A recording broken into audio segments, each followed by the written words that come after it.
নমস্কার, আমি স্বাতি। আপনারা দেখছেন নিউজ ইভেনাই বাংলা। চলুন শুরু করি আজকে।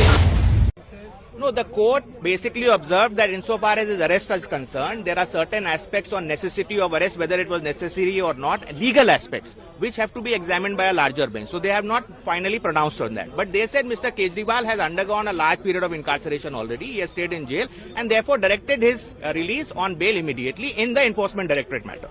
And court has also referred letter to larger bench. What is that? So therefore the question is ED arrest under the Prevention of Money Laundering Act, that is PMLA. There is a section 19 which has a certain threshold of arrest, which is like you have to have a prima facie, you have to have a view that the person is prima facie guilty.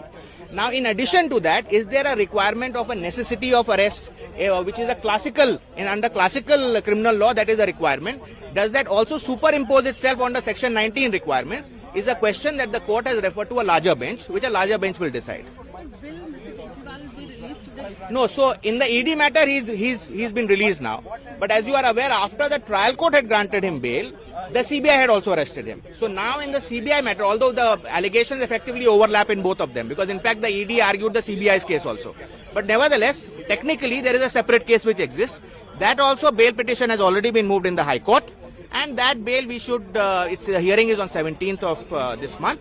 And that is not a merits bail. It's a standard bail. Unlike Section 45 PML, there is no requirement of assessing the matter on merits and then only rejecting or accepting a bail. So we'll see what happens in that. But after this, we are quite optimistic that since that is not a merits bail, he should even in the CBI matter get relief very soon.